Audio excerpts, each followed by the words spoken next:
back to my channel, teman-teman. Hari ini aku akan berbagi pengalaman selama aku bekerja di rumah sakit sampai sekarang. Aku meniti karir mulai dari 2010 Januari. Itu saya bekerja di sebuah rumah sakit. Salah satunya rumah sakit tipe C. Untuk farmasi sendiri sebenarnya kita memiliki berbagai ladang pekerjaan, seperti kita bisa bekerja di rumah sakit kah, atau puskesmas kah, industri farmasi kah, atau juga klinik dan juga apotik. Itu tergantung dari kitanya, teman-teman. Apakah kita ingin bekerja selama 24 jam atau shift-shiftan, itu kita biasanya di rumah sakit. Di rumah sakit itu sendiri juga berbagai macam sih, tergantung tipenya. Ada tipe A, B, C, dan D. Kalau untuk tipe rumah sakit yang pernah saya kerja yaitu tipe C dan D, dimana kita itu bekerja shift-shiftan, yaitu dibagi dalam 3 shift, yaitu shift pagi, siang, dan juga malam. Jadi tergantung kebutuhan kalian mau kerja shift-shiftan atau enggak. Tapi itu juga tergantung kalian di mana, rawat jalan kah atau unit dos.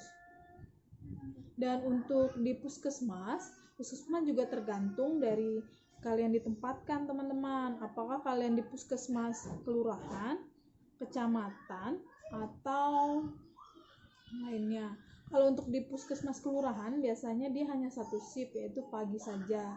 Sedangkan kalau untuk di kecamatan sendiri yaitu biasanya sama, dia ada IGD dan juga rawat jalan. Dan untuk kalian yang ditempatkan di IGD biasanya itu kalian shift-shiftan juga, dari pagi sampai malam, itu nanti dibagi shiftnya.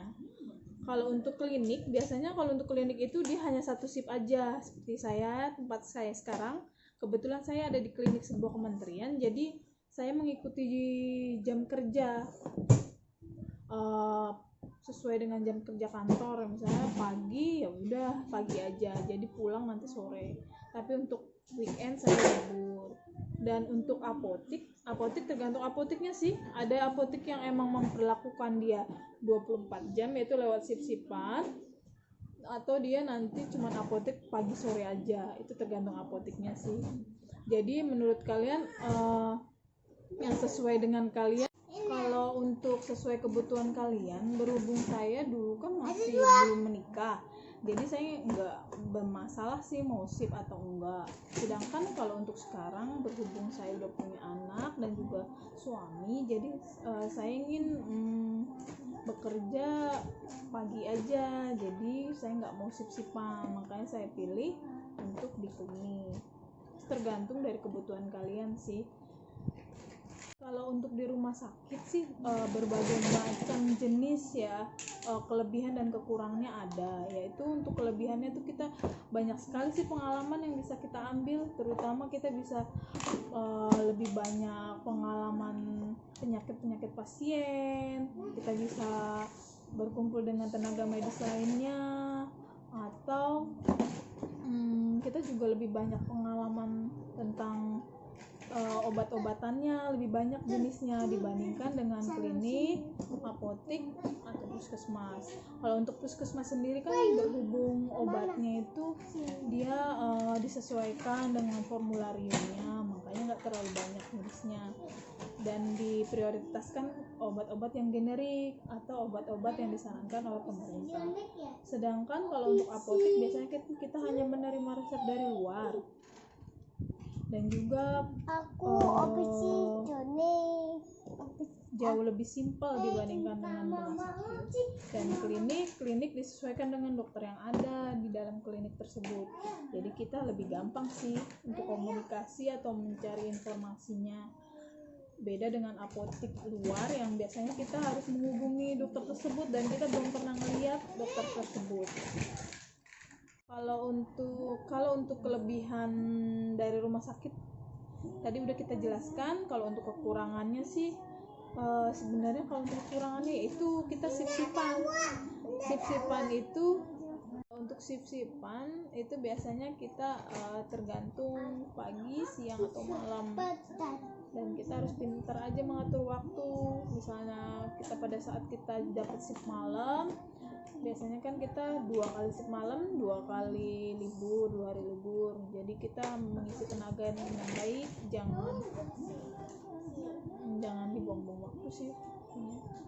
Lalu kalau untuk klinik sih kekurangannya paling kita harus mengupdate ilmu ya setiap ada seminar atau apa, karena kan kita nggak bertemu dengan banyak tenaga medis atau dokter-dokternya hanya beberapa saja, jadi kita butuh sharing ilmu dengan yang lain, makanya kita perlu mengupdate ini dengan seminar atau pelatihan lainnya. Sama juga dengan apotek atau klinik dan juga yang lainnya sih. Untuk rumah sakit biasanya kita kan ada di rawat jalan dan juga unit dos. Unit dos itu rawat inap. Kalau untuk di rawat jalan sih kita ngesip, dan juga kita antara rawat jalan itu dibagi 2, rawat jalan untuk klinik dan juga UGD. Kalau untuk poliklinik itu biasanya pagi aja, jadi pagi dan sampai sore lah. Kalau untuk IGD 24 jam, di situ ada petugasnya, itu pagi, siang, dan malam. Kalau untuk puskesmas ya kalian tergantung kalian nanti ditempatkan di rawat jalan kah atau di IGD kah. Kalau di IGD ya kita wajib ikut sip, yaitu 24 jam. Sebenarnya kalau saya bisa milih itu tergantung kebutuhan sih. Pada saat dulu saya masih belum nikah, saya mungkin nggak masalah ya kerja sip atau dimanapun, tapi berhubung sudah tahu dan merasakan ya akhirnya saya memilih klinik, karena ya disesuaikan, saya udah punya suami dan juga anak, agar bisa lebih memperhatikan mereka dan juga waktu saya lebih banyak di rumah, saya milih klinik. Untuk di rumah sakit, kebetulan saya pernah ada di rumah sakit swasta dan juga rumah sakit pemerintah, itu perbedaannya berbeda sih. Kalau untuk swasta biasanya kita kayak uang lembur kita dibedakan, jadi kita semakin banyak kita mengisi waktu atau kerja lebih banyak, biasanya kita mendapatkan uang lebih atau disebut dengan uang lembur, dan disitu juga ada uang jasa pelayanan medis selain gaji pokok kita. Kalau untuk yang lainnya biasanya tergantung dari rumah sakit tersebut sih, apakah ada bonus atau yang lainnya, itu disesuaikan lagi. Lalu kalau untuk rumah sakit daerah biasanya kita gajinya cukup gaji pokok dan juga tunjangan saja, itu udah meliputi semua. Jadi kalau kalian teman-teman bekerja di luar jam itu ya jangan berharap dapat uang lembur, karena emang sudah peraturannya seperti itu. Dan untuk rumah sakit waktu saya bekerja di rumah sakit tersebut, bekerja sebagai masih tenaga kontrak ya, jadi tiap tahun saya harus mendatangi kontrak. Di situ nanti ada penilaiannya sendiri sih, dan tiap bulan kita juga ada cakupan penilaian kinerja kita, jadi nggak asal kita kerja aja, tapi kita ada bukti hasil pencapaian kerja kita sendiri.